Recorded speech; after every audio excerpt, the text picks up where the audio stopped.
tango ekoki oyoyo tango yango yo ekoki Papa Stéphane Balamwange oyeye Kwa sango na moni osiko okoyebisa lika moko penza ya malamu na sa famille na bandi patira ikuna.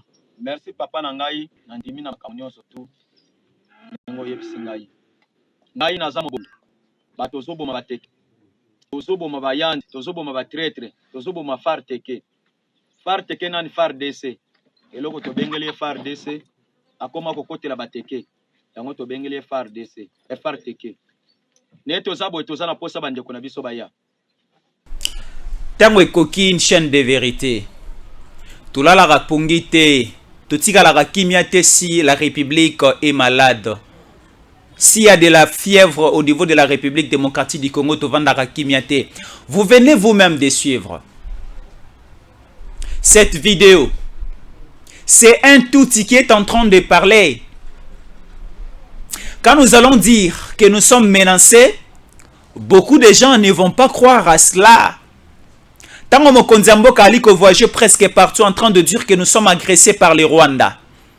Nous sommes agressés par le M23, les RDF, par les ADF SNDP, qui ne sont pas des Congolais, mais qui sont des Rwandais et Belé Bandimakate.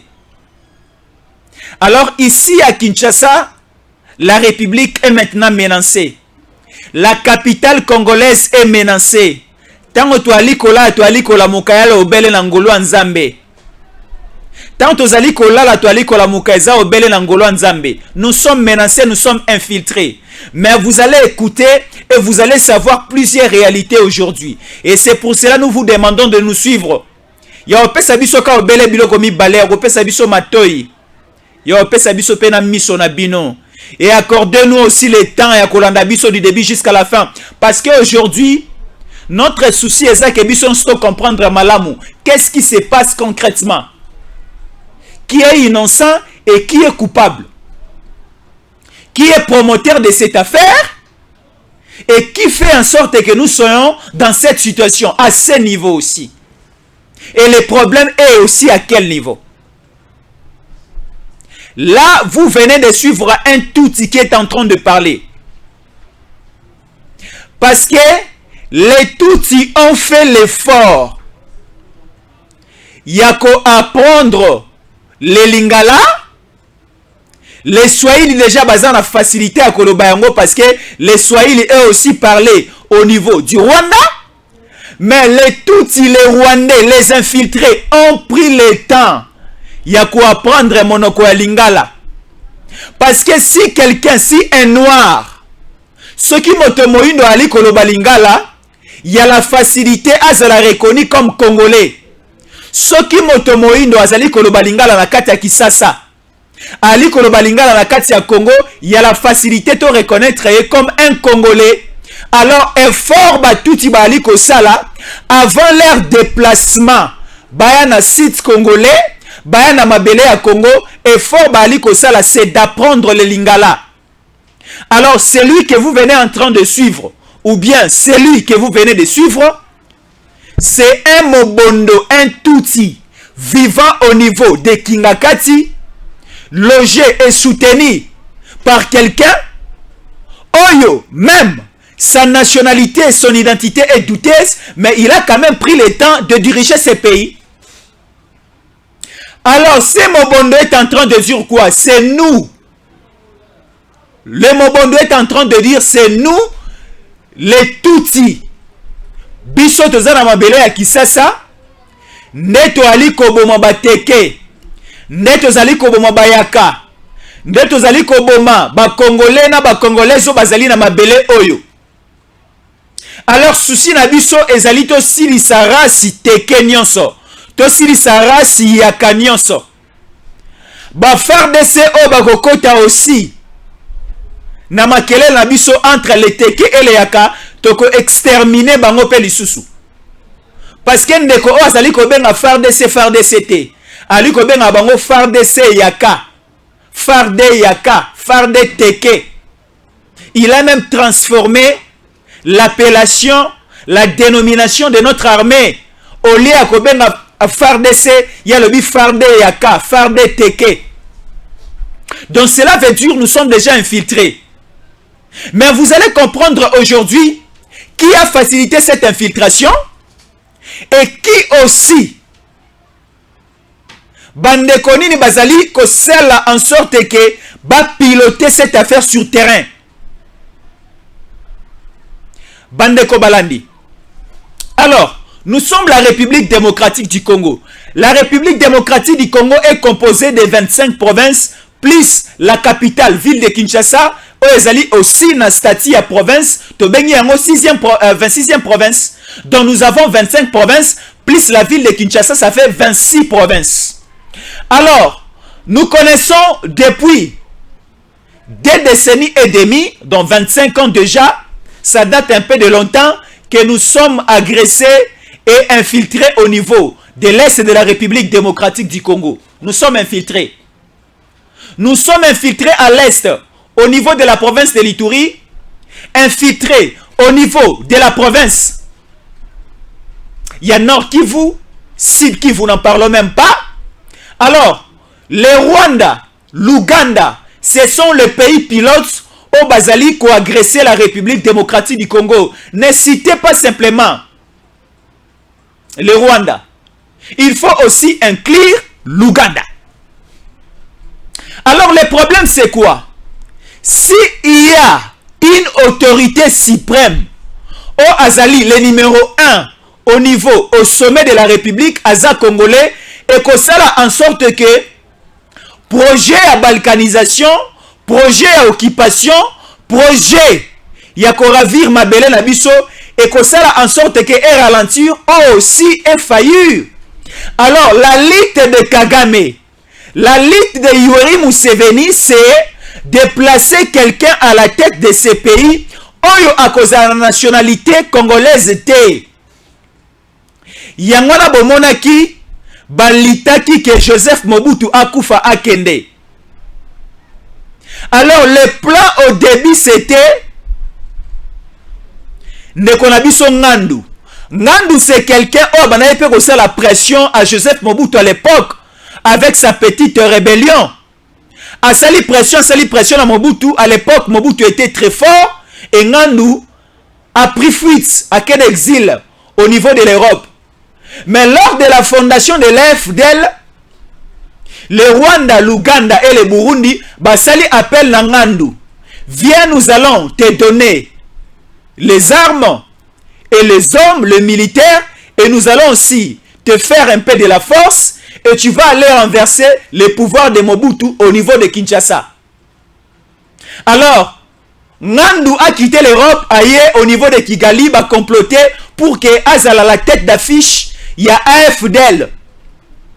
Mais tellement que Kagame, Yoweri Museveni et le Burundi va comprendre qu'avec Ngandu, tellement qu'il est congolais de père et de mère, sa façon de réfléchir, lorsqu'il va prendre possession du pouvoir en République démocratique du Congo, à trahir biso Rwanda, à trahir biso Ouganda, à trahir biso Burundi. Là, nous sommes en 2000. Là, nous sommes en 1997, au mois de janvier, Babomi Ngandu. Oh, c'est là qu'il a la tête d'affiche, il y a FDL. Bapesi siko la mission na Laurent Désiré Kabila. Laurent Désiré Kabila a pris le pouvoir, mais télécommandé par le Rwanda, a renversé le pouvoir de Mobutu. Il a réussi quand même à faire le coup.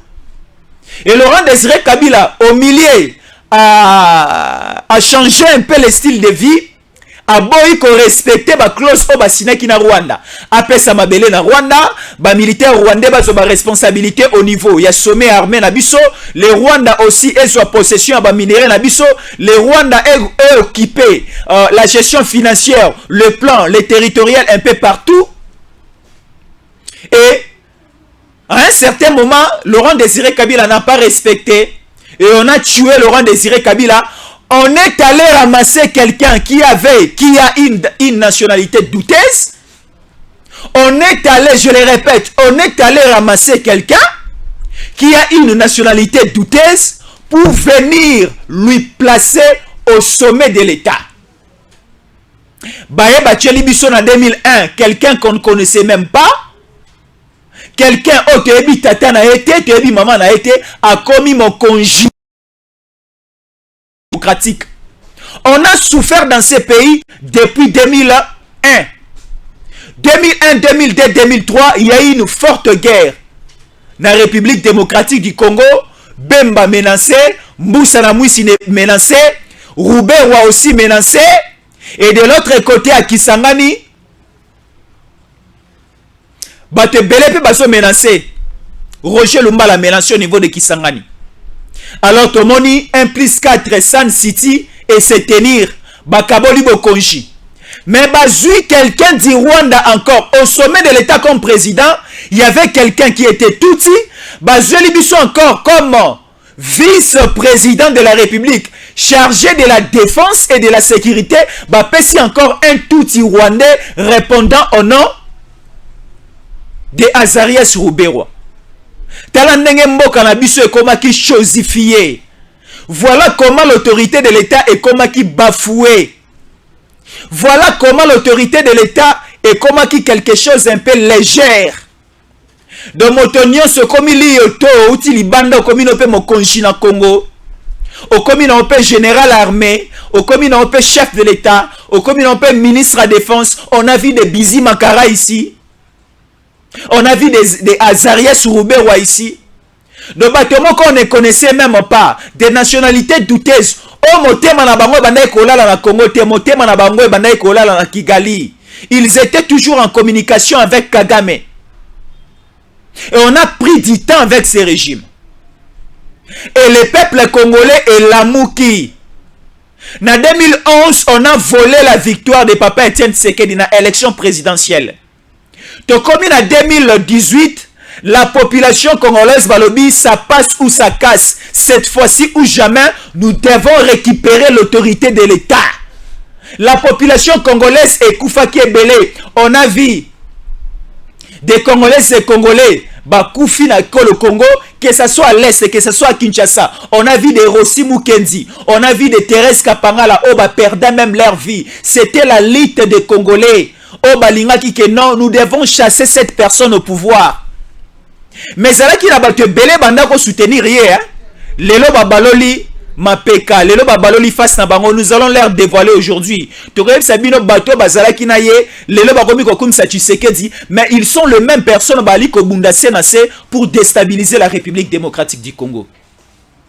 Congolais a télémi en 2018.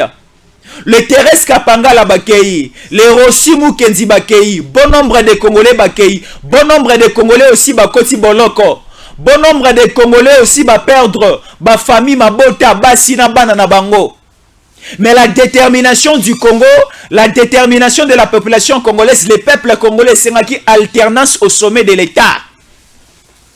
Et c'est qui que les Rwandais doivent rentrer chez eux. Et c'est qui batonio so bazali batata na bango na maman na bango to éviter, il faut se retirer na manesse de pouvoir, il y a République démocratique du Congo. Et c'est pour cela que bon nombre de gens qui sanctionnés. Kabila a sanctionné. En 2018, Kabila était sanctionné. Kabila Koutou a se présenté qui n'a élection a présenté Bissot de Fenaye au Azala qui largement chicoté par Tshisekedi. Tshisekedi est sorti président de la République en 2018. Il y a eu passation de pouvoir pacifique le 24 janvier 2019. Tshisekedi a pris les pouvoirs. Mais le problème c'est quoi? Kabila remettait la République démocratique du Congo entre les mains de Tshisekedi na motema mobimbate. Kabila ne voulait pas. Kabila ne voulait pas céder. Kabila ne voulait pas cette passation de pouvoir. Kabila ne voulait pas remettre le Congo entre les mains de Tshisekedi. C'était la pression des Congolais, c'était la pression aussi d'une partie de la communauté internationale. Mais c'est là que Kabila cédé. Et ça s'est passé comme ça, cela s'était passé. Mais au moment où nous sommes, durant le régime de Kabila, Kabila préparait déjà son départ. Kabila savait que je ne suis pas congolais, je ne suis pas de ce pays. Kabila savait que Ayaki na Congo pour une mission. alors mission na ye ekokomaka pe na suka. Alors tant mission na ye ekokoma na suka, quel sera le résultat oyo akokende ko présenter par Kagame? Parce que il a fallu déjà préparer le terrain à Kagame. Comment est-ce que le Congo sera divisé? Comment est-ce que certains territoires de la République démocratique du Congo et kokatisa na ngambo ya Kigali et comme sous la gestion, sous la direction de Kigali et de Kagame? Kabila les préparait déjà. Et c'est pour cela Tomoni 6 provinces à l'époque de Kabila et comment qui géré par le Rwanda. Oui, 6 provinces à l'époque de Kabila et comment qui géré par le Rwanda et comment qui peut échapper dans le gouvernement de Kinshasa. Je vais citer ces provinces. Nous prenons la province du Nord Kivu, la province du Sud Kivu ou la province du Nord Kivu.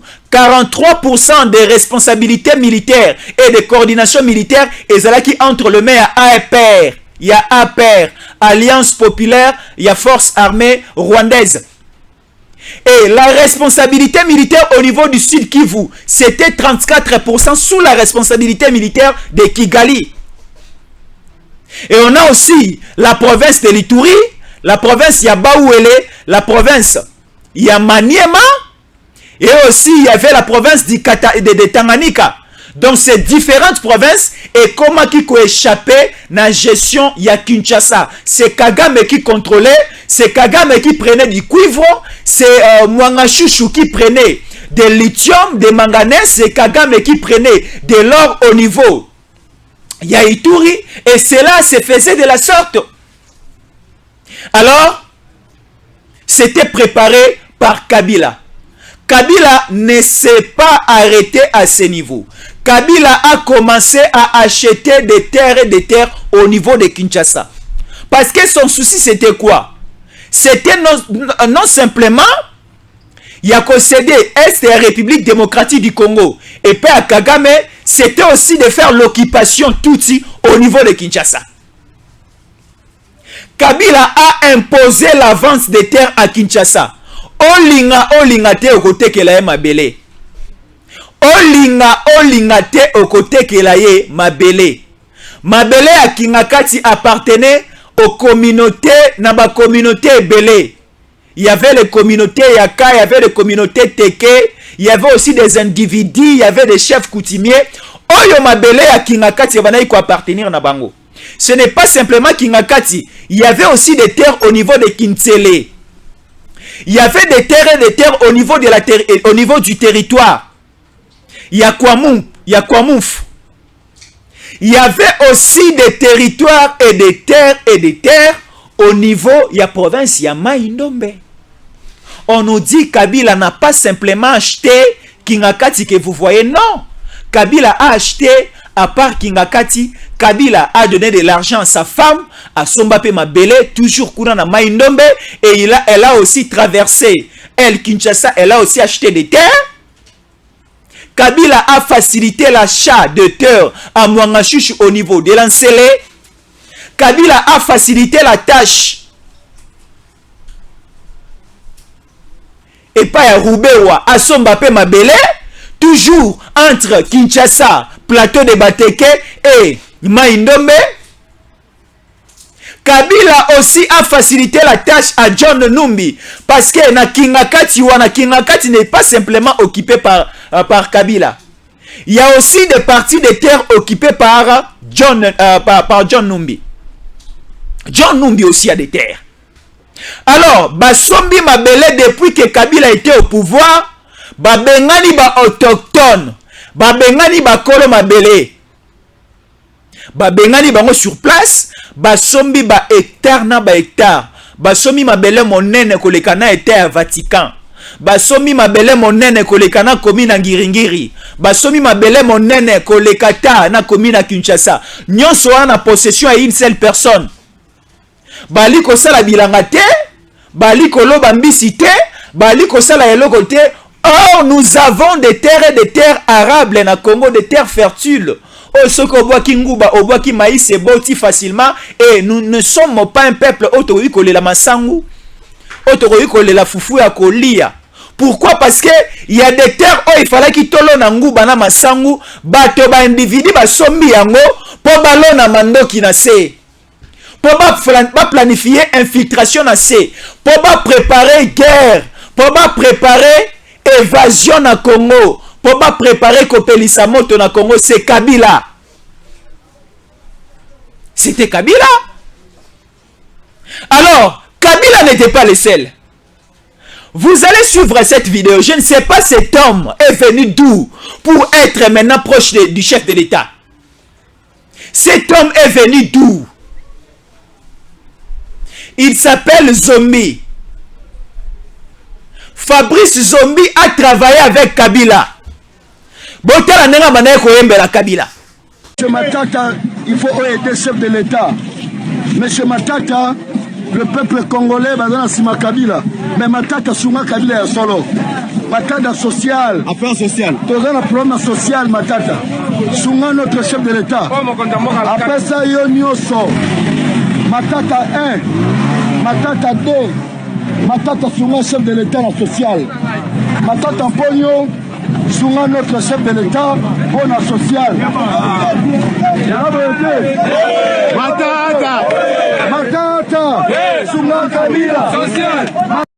Voilà, il s'appelle Fabrice Zombi.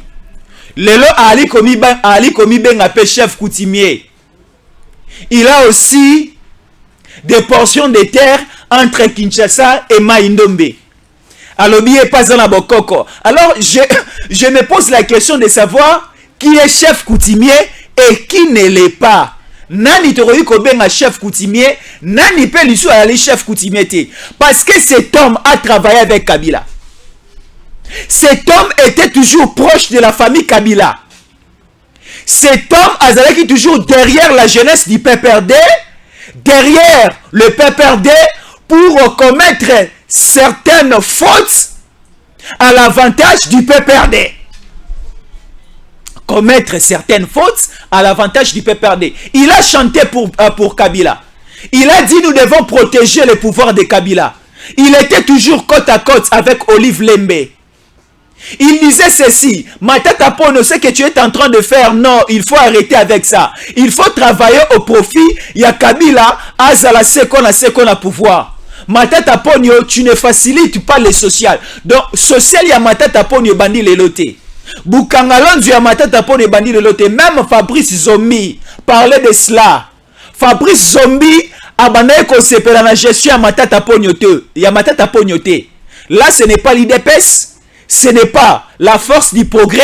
Ce n'est pas aussi nous, Tango Koki. C'est Fabrice Zombi, un proche, il y a Kabila. Un proche, il y a FCC. Un proche, il y a PPRD. Un militant, des militants proches, il y a Kabila. Né à Bandagi pour protéger le pouvoir de Kabila de l'époque. Il avait aussi créé des associations qui protégeaient Kabila.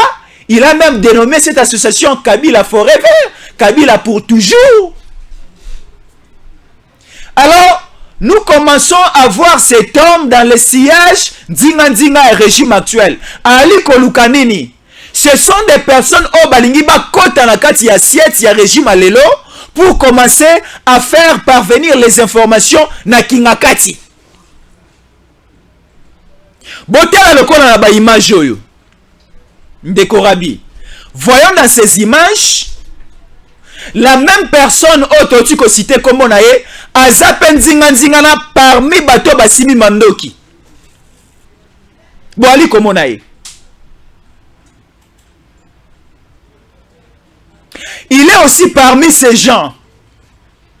Il est aussi parmi ces gens et il a pris la place que Tobenga est chef coutumier. Non, tu n'es pas chef coutumier. Tu n'es pas chef coutumier. Tu es civil comme moi. Alors, il faut essayer de mettre les choses au clair. Celui qui est coupable doit être poursuivi. Celui qui est coupable doit être poursuivi. On dit ceci, tant au mot de aller moquer, nous avons la facilité à Kobomayango. Oui, moto o ezana moquete, c'est comme mon nene. Parce que bato ba pelisi moto o bazwa ki tan, ya kotia bakoni, ya kotia essence, bazwa ki petan ya ko fula yango, pour que ezwa saveur mususu. Et soit dimension mususu, voilà nous sommes à quel niveau. Bandeko Bakoufi, nous comptons de morts et de morts. On a vu, il y a quelqu'un qui m'a appelé hier au niveau de Kenge. Balobi au niveau de Kenge, babimisi des corps et des corps. Il y a bafar de so bakoufa ki babomba ki bango na morgue, mais bakundi bango avant-hier. Bakundi bango avant-hier. Babomba maki na morgue au niveau de Kenge na Kwango. Siko banani babomi bafar de so. Ezan neko o tolandaki na vidéo tout au début. Neko wana zali ko témoigner que tozali ba congolais te. Touti mosika babenga ki biso ndeko benga. Biso nde toali ko bomo bateke, toali ko bomo bayaka, toali pesu ko boma na ba far teke. Ali ko benga ba far DCT. Ali ko benga ba far teke. Ce sont ces personnes. Nde bazali ko semer du désordre na mboka na biso. Alors, nous appelons nos services de sécurité, des renseignements aussi. Ne dormons pas. Prenons maintenant notre destin en main. Voyons qu'est-ce que nous pouvons faire et lutter, pas simplement pour Est et Mboka na biso, mais aussi pour Kinshasa. Parce que Kinshasa est un siège de l'institution. Kinshasa, c'est la capitale. Kinshasa est un miroir, c'est le miroir de la République démocratique du Congo. Tu vois Kinshasa, tu vois le Congo tout entier. Tu vois la République tout entière. Kinshasa, c'est le miroir. Alors, Kinshasa, place est commis occupée, c'est plus l'entrée de Kinshasa. Parce que si nous voyons Kwamount, si nous voyons aussi Kingakati, nous voyons Kintsele, nous voyons Tsele, là où se trouve Mwanganchuchu et sa petite bande, il y a l'aéroport d'Njili, l'aéroport international. Si vous prenez l'avion, là vous êtes à Singapour. Si vous prenez l'avion au niveau des États-Unis, dans le Canada, partout, au Lingi Oyana Congo, Mabele à Liboso, avion na yo ekoniata, eza Mabele à Kinshasa, ya Ntsele, ya aéroport Njili. Alors, ce rayon déjà est inféodé, virus et ses côtés. Baebaki.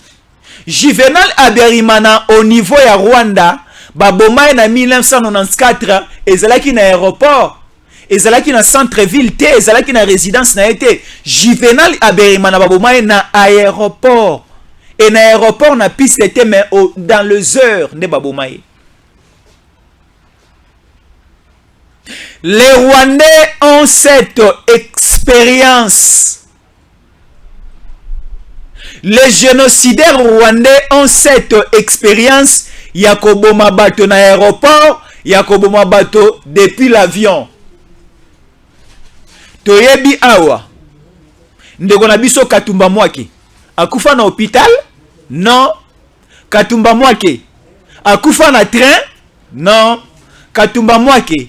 Akufa na bus, te Katumba Mwake akufa na avion. Cela veut dire les Rwandais ont cette expérience. Yakobo Mabatu soit na hélicoptère, soit na avion. Alors nous ne voulons pas de dégâts chez nous au Congo. L'aéroport de Njili, c'est dans la commune Yansele. Tsele n'est pas loin na Kingakati, Tsele n'est pas loin na Kintsele, Tsele n'est pas loin na Kwamount, Tsele n'est pas loin na Maindombe. Tsele est voisine, c'est l'Nsele. Nsele est voisine na bamilé non sonotique cité. Alors, nous devons sécuriser la République, nous devons sécuriser les Congolais, nous devons aussi sécuriser au plus haut niveau nos autorités. Alors, bateau nyonso bakomi ko ndinga ndinga ya chef de l'État pour na koyembe la chef de l'État non bangote. Bangote. Oui, vous êtes des Congolais.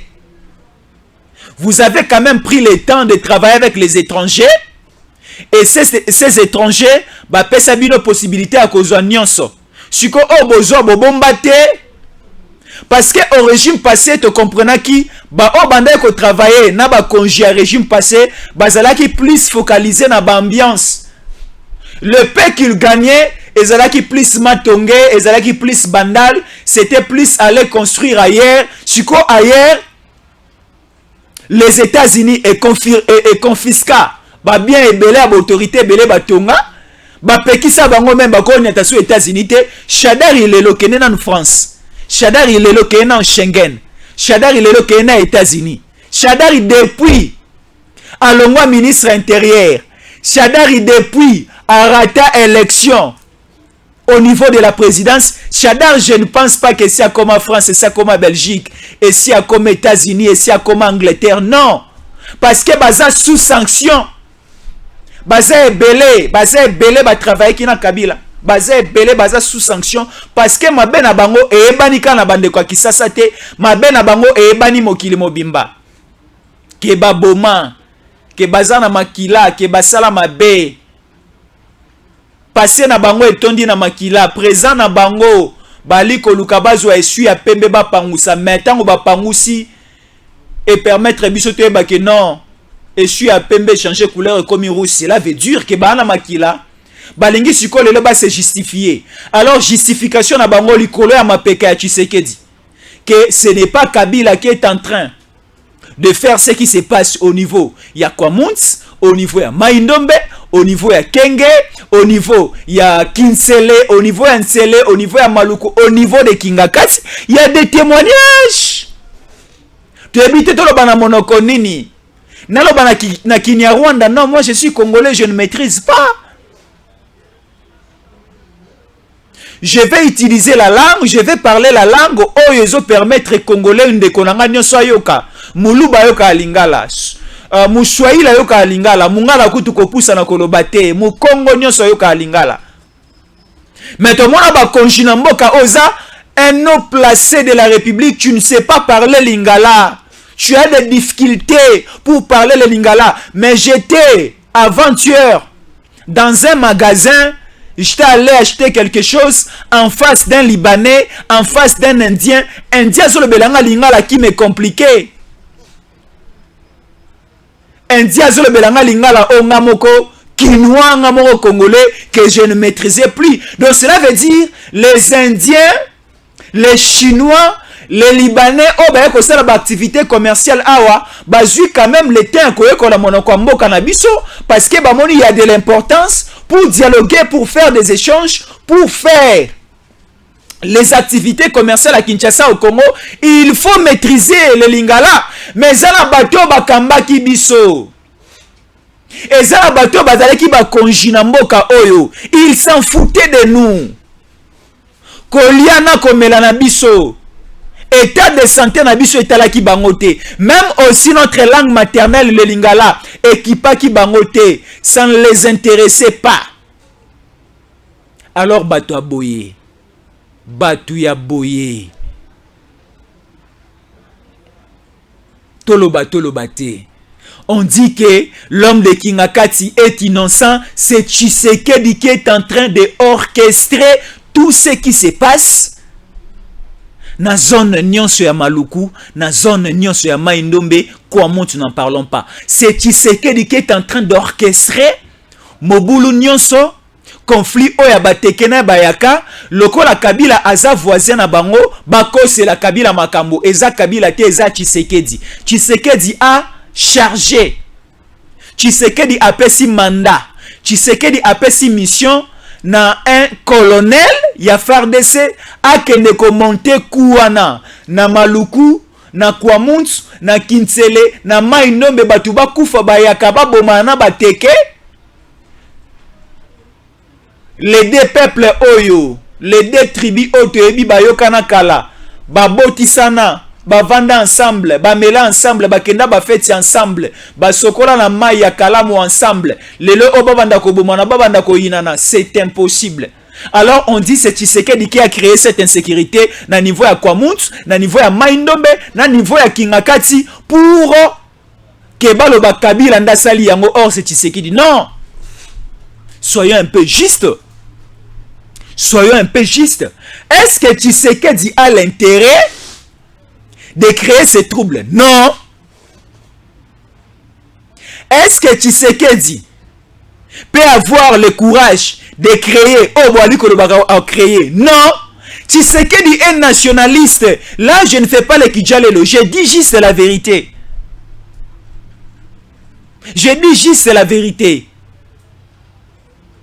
Virus oye bomaganzoto e utara nzoto te utara libanda. de so moni malade ekoti na nzoto seke ngungi auti libanda aye apike mutu nde virus ya malaria ekoti. Malaria utara na nzoto te utara libanda epa ya ngungi aye apike mutu. Donc cela veut dire oyo nyonso toali komona na Congo euti na Congo te euti na Tshisekedi te euti na bandeko bautaki libanda bakotaki ba préparer makambo malembe et voilà le niveau où nous sommes. Donc cela veut dire tangu ngungi ya swaka mutu malaria ek bandi moto passe fièvre bandaka le même jour te ça prend quand même du temps. Moto soki lelo alali na monsi ndumba o aza na virus à sida. Sida ego banda ko frapper au cas lelo alali na monsi ndumba te. Ça va prendre un peu du temps. O koyebate que ce maladie. Mais à un certain moment tangu ba symptômes ego bima, tangu banda ko bousculer yo no comprendre que na lalaka il y a 5 ans passés, 6 ans passés na monsi ndumba pesa nga virus à sida. Donc Congo o ba lalaka yango na basi ya ndumba ebele, na mibali ya ndumba ebele. Congo na biso eza mwana mwasi. Balala Congo na mobile ya ndumba za na sida ya longtemps. Il y a 20 ans passés, il y a 18 ans passés. Tala siko maladie à sida, virus à sida et komi kobima presque partout. Soko zui sida, makwanzo kobimo kana loboko te. Makwanzo kobimo tina sa ya bilamba. Makwanzo kobimo tina makolo elongi ekozala épargné te. Makwanzo kobimo partout. Tellement que moi si mobile ya ndumba et si alala Congo na biso a koti sa virus. Mobile ya ndumba ngo nani? Mobile aza na sida memela Congo nani? Mobile ya mopaya uta libanda ya kokonja Congo. Alors aye alali Congo, alali Congo, alali Congo. Congo ezui virus. Congo ezui sida. Tala siko tokomi koyoka. Oh na Kinshasa insécurité. Oh na Kinshasa bayakana bateke bali ko bunda. Oh na kwa mutu batu bali ko kufa. Oh na este n'en parle même pas. To surtout kate soki toyoki na Congo central pe bitumba e bandi. To surtout kate soki toyoki na mbandaka bitumba e bandi. Alors les autorités bosala attention makasi. Ba autorité botia ba stratégie non sont en place. Là je suis en train d'appeler le ministre de l'Intérieur, le vice-premier ministre, ministre de l'Intérieur. Ndekonabiso Kazali Peter. Fongola miso.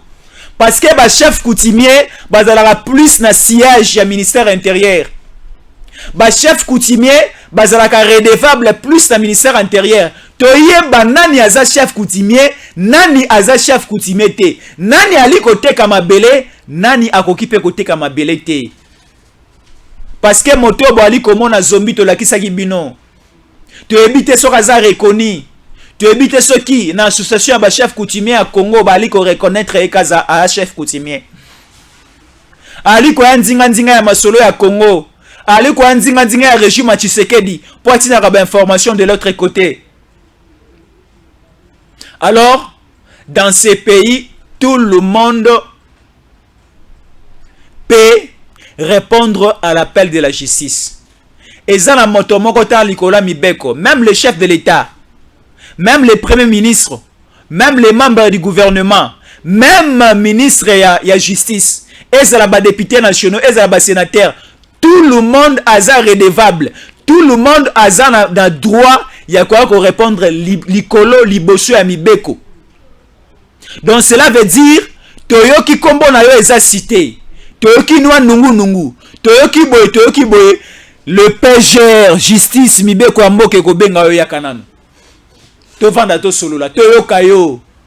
On dit dans la justice il y a ce que nous appelons en français présomption d'innocence. Présomption d'innocence, oui. On ne dit pas que telle ou telle autre personne a ça coupable, non. On dit que tu dois d'abord venir. Toyoka yo nanu. Tu n'es pas coupable. On ne dit pas que yono aliko salabo, non. Mais viens d'abord, tu es la situation à Kwamunt, tu es la situation à côté Kamabele, tu es la situation à Tekena Bayaka, tu es la mobondo o euti wapi. Mobondo o euti wapi. Tala nenge bakomi ko kabola bambongo na ba médias étrangers. Tala nenge bakomi ko kabola mbongo na ba médias internationaux. Pona kokoma ko somba conscience ya bandeko ebele ya communauté internationale, ko somba na conscience ko buka lokuta devant ba congolais, ko lobake bango bazali ba innocent, koloba ke bango basali eloko te, eza ba accusation gratuite. Non. Il y a la présomption d'innocence. Mais laissez d'abord la place à la justice. Il y a quoi enquêter, la place à la justice. Il y a quoi babo solo vérité à liwapi. Qui est innocent et qui est coupable. Qui doit être condamné. Tous un cas à flagrance. Cas à flagrance. Et ça la lisusu te que non, aux députés, aux sénateurs, aux présidents, non. Cas à flagrance et pesi pouvoir na mibeko ya ko simba yo même na bilamba. Et pesi pouvoir na mibeko ya ko tombola yo même na pantalon. Donc l'homme de Kingakati, il faut pas simba na bilamba. Il faut pas simba na ceinture. Il faut que bazamba nyonso basombi. Est-ce que bali kolona bilanga? Est-ce que bali kolona masangu ou bien bali kosala nini na kati? Tala Congolais mesana na kimia. Congolais mesana na mindule na ye. Congolais mesana na football na ye. Congolais mesana mo kopo na poko soka oti musala. Congolais vivra na tout du jour. Soka biminda zu ya moi kolia alesi bana na famille. Alors au bon ma journée à Congolais, au créer un biscuit na Kinshasa. Kinshasa c'est le Congo et que ça la répercussion na ba province na ba ville mususu et que ça la mabe. Quand Kinshasa est malade, quand la tête est malade, tout le corps aussi sera malade. Quand Kinshasa est malade et que crée fièvre na matadi na boma na mwanda. Quand Kinshasa est malade, et qu'on crée malaria na Lubumbashi, na Lualaba, et qu'on crée malade na Isiro, na Beni, na Butembo, na Bunaga, na presque partout. Alors, ne laissons pas cette chose et les caboyer. Jean-Pierre Bemba connaît bien cette situation. Jean-Pierre Bemba connaît bien cette situation. Et c'est pour cela que nous demandons au président de la République de laisser la tâche au vice-premier ministre, ministre de la Défense. À un certain niveau, parce qu'on dit ceci, au niveau territorial, en interne, c'est la police qui assure la sécurité de la population, n'est pas bien à Bango. Mais au niveau de la frontière, na mondele ekolo, ne armée FARDC, ba militaire, ba soldat, ba télémaratelemakaka, pour battre la mondelo ekolo. Mais ceux qui te montrent que na kati ya ville à Kinshasa, la police est sous à la hauteur T. La police est comme une faiblesse pour sécuriser Kinshasa, pour sécuriser capitale. Alors faisons appel à FARDC et ya. Alors à la tête il y a FARDC, nous avons Elombe Mobali. Ayebi ba mafia nyonso ya ndeko Mobali o mususu. Elombe Mobali yango nani? Jean-Pierre Bemba Gombo. FARDC est côté na terrain à Kingakati. FARDC est fouillé. Tout le monde est dans le régime na bango. Dans le régime na bango ya kala, qu'est-ce qui s'était passé? Il y avait un général, il y a la police à Kinshasa, appelé le général Kanyama. Dans l'opération na bango Likofi. Oh babomo ba jeune Kinois. Opération Likofi à l'époque, il y a un régime passé avec le général Kanyama. Maintenant, vous allez ndenge nini. Batoke bino na 6 heures, boze ya kolala. Batoke bino na 5 heures, boze ya kolala. Ba fongoli porte, ba kote li bino na kati. Ba vérifier s'il y a un koulouna, s'il y a du suspect à l'intérieur, ba kange motowana, soit ba bomier sur place, soit ba kenaye. Et l'okopé armé na biso, il faut ça la yango yo. Ba kende na nsele na ba etar ya mabele na ba lopango nyoso manga shushu asomba ba kotati na kati sans audience. Ba kotati na kati sans audience, ba fouiller, ba fouiner. Te banine za na kati. Te banine za na kati. Soki miliki za na kati to beti maboko. To bimi to kei. Mais soki mandoki za na kati non, wana moto fo epela. Soki to koti na zamba ya Kingakati, te fouiner, te fouiller, te vérifier, te sali contrôle. Soki to moni mili kinama pate, ah wana malamu. Mais soki to koti na kati to moni mandoki, soki to koti na kati to moni bateau te bi nationalité na bango te ba même pas na carte d'électeur. parce que lelo na Kinshasa na butu soko ali ko tambola police akangi yo eloko aliboso batu na wapi carte d'électeur na yo wapi mokanda siko est-ce que bato ba na kinga kati wana bato nyonso bali ko lobalinga letenga ma wana bato nyonso bali ko semer du trouble bali ko boma même pas les civils bali ko boma na ba policiers bali ko boma na ba FARDC. Est-ce que bazali na identité congolaise? Est-ce que bazali na mikanda bazali ko permettre bango ba vanda awa? Est-ce que bazali bande ko na biso bali ba paya? Donc vérification mon sala nyonso wana il faut ça la sur terrain. Bande ko ya poto bali ko lela. Ngai na ali na poto. Mais tata na mama na nga bali na Kisasa. Tozalaka na ndako na bandal mais toteka ndako ya bandal tukenda ko somba. Na Kinkole na Nsele tosomba lopango mosusu kuna na Maluku mais tozali koyoka ke mobulu ekoti na Kisasa. Est-ce que batata na ngana mama na ngao bakoma na Maluku? Est-ce que bandeko na ngaya basi na mibali yo baza na Nsele bomo ina bango ekomi en danger ou comment? C'est ça l'inquiétude ba Congolais nyonso. C'est ça l'inquiétude ba Congolais nyonso. Na médecine balobaka vaut mieux prévenir que guérir. Na médecine balobaka vaut mieux prévenir que guérir. Donc cela veut dire quoi? Tozela bokono ebuka biso nzoto te. Tozela bokono ezo biso na manzaka tikino na suki ya moto te. Mais bokono soki ekomi déjà na misapi. Bokono soki ekomi déjà na genou, il faut que luka moyen ko combattre yango. Il faut que le moyen que yango définitivement. Parce que si vous laissez le temps, na virus ezwatan na kati ya corps na yo, ça risque de vous tuer complètement. Soki totiki singa matembele oya Kabila, singa matembele oya bamobondo, tala balongwe na kingakati, tala balongwe na Maluku, balongwe na Kwamutu, balongwe aussi na Maindombe, bakati siti na commune présidentielle. Pene ya oya awa na Ngaliema babandi pe koluka babanda kolona misisa na bango lokola baloni na Kwamutu babanda ko seme pe des autres na bango lokola bali ko seme na est. Alors place o bazweli bango bakangeli bango, ce n'est pas loin à Oya. Oya c'est le palais présidentiel, Oya c'est proche ya Kanchachi, Oya c'est la commune présidentielle, c'est le quartier présidentiel. Place bakangi ba mobondo na Ngaliema.